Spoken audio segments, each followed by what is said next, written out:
A shoo da doo da doo da doo da doo. A shoo da doo da doo da doo. Why do we da doo fall in love? Yo, I am shoo-wopping today, or jazz, or shoo-wop, all these great musics that have come from this time period, because today I'll be talking about the Harlem Renaissance. Yes, the Harlem Renaissance. Yo, the Harlem Renaissance was so important for African Americans, and today we will talk about it. So if you love my shoo-wopping, yo, maybe you should shoo-wop along a little bit with me, alright? So today we're going to talk about the Harlem Renaissance. Now, the Harlem Renaissance was from 1920 to the 1930s. Basically, let's talk about a little history that builds up to the Harlem Renaissance. At the beginning, let's say in the 1800s, mid-1800s, African Americans started to become politically active. So there were black Republicans in the White House. And when that happened, they started to change a lot of things as far as racism in the South. But after that happened, there was a lot of Southern Democrats that actually joined the White House and started to sort of suppress what the African Americans that were in the White House did in the South, and actually started to go back in time, and we're basically introducing like Jim Crow laws, or people say the Jim Crow South.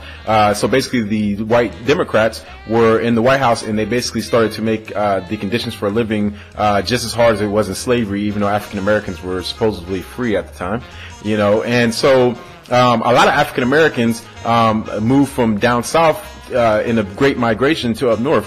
So from down south to up north. In the Georgia area, South Carolina, North Carolina, for people that might be across seas in different countries watching this video, Florida, and they would migrate up north to the Midwest and the East Coast. So Chicago, which is a big migration of African Americans, to Ohio, to, Michigan and New York, Philly, Philadelphia, New England, DC, Washington area, all these different areas. So when that happened, the African Americans actually moved from down south because they were out of slavery, but they were sick of the Jim Crow laws in saying that white people can do this and black people can't, black people can do this and white people can't, and all this kind of other stuff.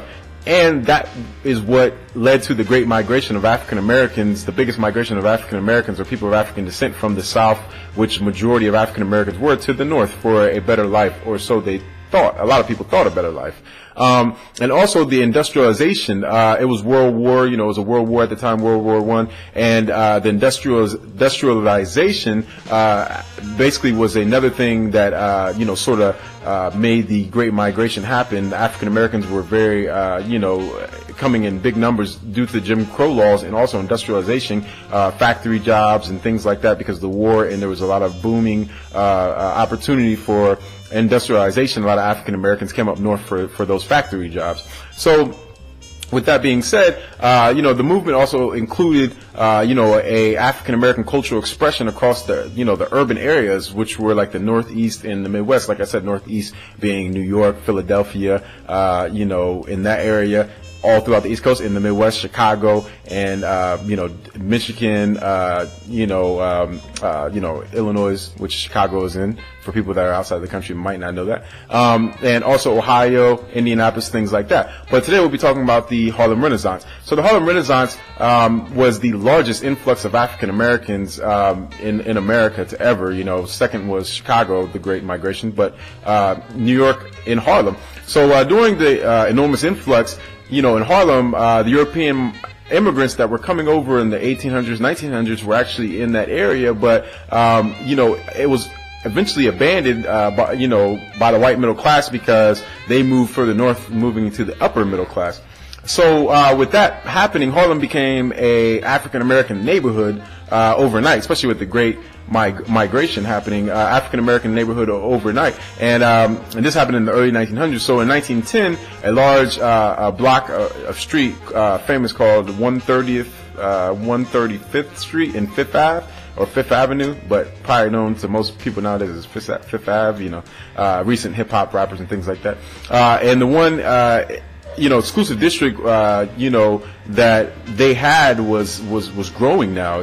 There was a big boom of poets, a big boom of just philosophy, thinking, religion, different religions that African Americans had practices back in Africa and or new religions that were being introduced to them due to the big concentration of African Americans in one place, and all different kind of ideologies and poets and musicians, and just a boom of creativity that was seen but was never seen in the great numbers in at that pace of different genres of music being created in arts, and the actual thought process of Africans in America, other than being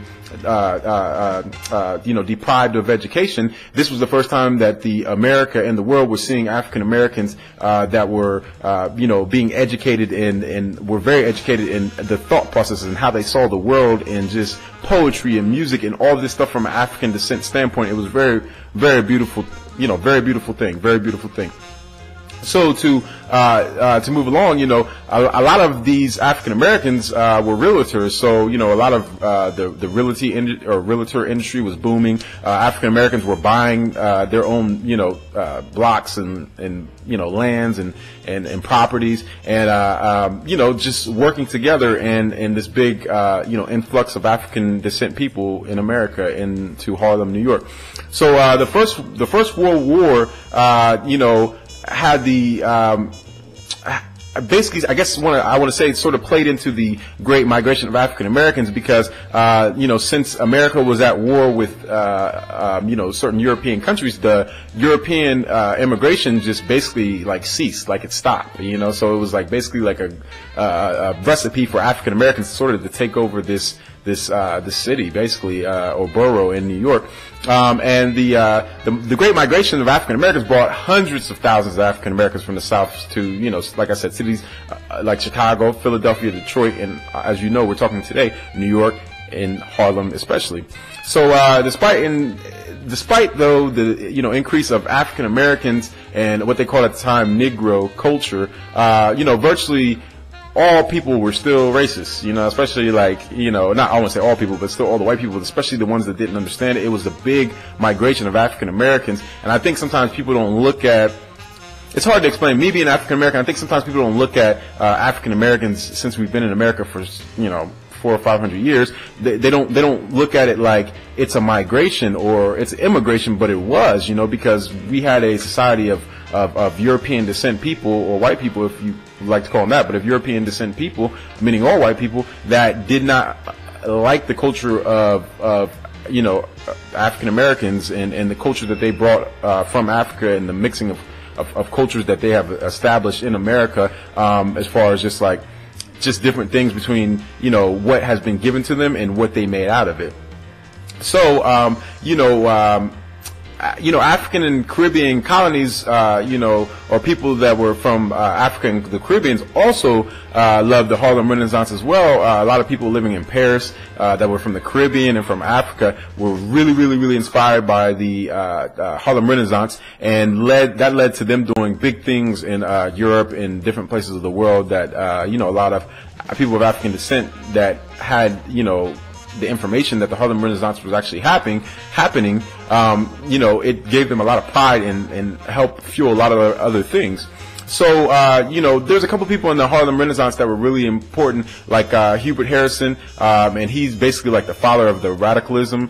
He founded the Liberty League and the Voice, and this is the first organization and the first newspaper of the new Negro Movement. It was called the New Negro Movement. And Harrison's organization, and newspapers were political. They also emphasized art. They had, poetry for people, book reviews for African Americans. I mean, just all kind of stuff in his newspapers that were for African Americans that had never been seen before, and just where it just was an amazing thing for a lot of people. I can only imagine living back then, So with him doing those kind of things, it also led to other people doing different kind of explorations of different things, of politics, of poetry, of religion. And so, the religions were very much explored by African Americans, probably more so than anywhere or at any time in America. Maybe even so, even to this day, maybe it's one area. But I guess I can't say that, because if you go to any African American community, there's ridiculous amounts of religions. But, some of the religions that basically were explored during the Harlem Renaissance were Islam, which basically a lot of people believe that since the Moorish temple was founded in New Jersey, and when the Moors were coming, African Moors and the Moorish sciences and temples came to America and started in New Jersey and were being studied, and they brought Islam with them, and then Judaism. And also the Christian religion, but different denominations of the Christian religion and the roots of the Christian religion, and also voodooism and if I pronounce this right, Santeria, I want to say, which is very, very big in Cuba and Afro Latinos, and I'll get to that one day. But and also the Black Hebrew Israelites were founded, and the religious belief system during the 20th century in the Harlem Renaissance, which was something that I never knew, and I just found out like not too long ago, actually from one of my Hebrew Israelites brothers. It was founded there. The Hebrew Israelites were founded in, the Black Hebrew Israelites were founded in during Harlem in the Harlem Renaissance. So, after the religious sector, was being explored, there was also a big influx of like famous painters, and Aaron Douglas would be one of them. And with his artwork, he also reflected the revisions of African Americans, and basically had arts that sort of related to the Christian religion. And he basically uses the biblical imagery and like used the Bible for inspiration as far as just different kind of animals and like things that happen, like natural disasters that happen, and he put it into African American art, and he gave it an African spin. So basically replacing that with like African imagery and basically what I would basically say is just the spirituality of Africans, or African gods, or just the spirituality and the spiritualness of Africans and how spiritual African Americans were in America. So he was a very famous painter, as among us, thousands of other painters that were alive during that period. Can't name them all because I don't want to make the video too long. But also, you had a new way and new styles of music that were also developing out of the Harlem Renaissance, and just at that time period, jazz was being brought and blues from the South, but also a new style of playing of piano was called the Harlem Stride style, and it was created during the Harlem Renaissance and helped blur the lines between the poor Negroes and the social elite Negroes, or as I like to call them, African Americans or African Americans. And in this piano style, it sort of had it had the traditional jazz band, and was composed primarily of brass instruments, or instruments that are made out of brass. For people that don't know, I didn't know my whole life, so I finally figured that out. And was considered a symbol of the South, but the piano was considered the instrument of wealth. Back in the day, if you had a piano, you were very, very wealthy, or you were supposed to be and looked at as being wealthy. So with the piano being introduced, that also introduced a way of bridging the gap between the wealthy African Americans and the poor or middle class African Americans, and the style of music that they like to hear, or I don't want to say the style of music, but in what instrument it was played with.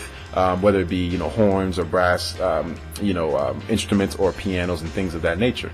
So the famous godfathers of this style, which is what I'm talking about, is the Harlem Stride style, piano style, is Fats Waller, Duke Ellington, Jelly Roll Morton, and Willie the Lion Smith. I had to say it like that because that's how they would say it in the 20s and 30s, with a lot of jazz and pizzazz and Daddy-O and things of that nature.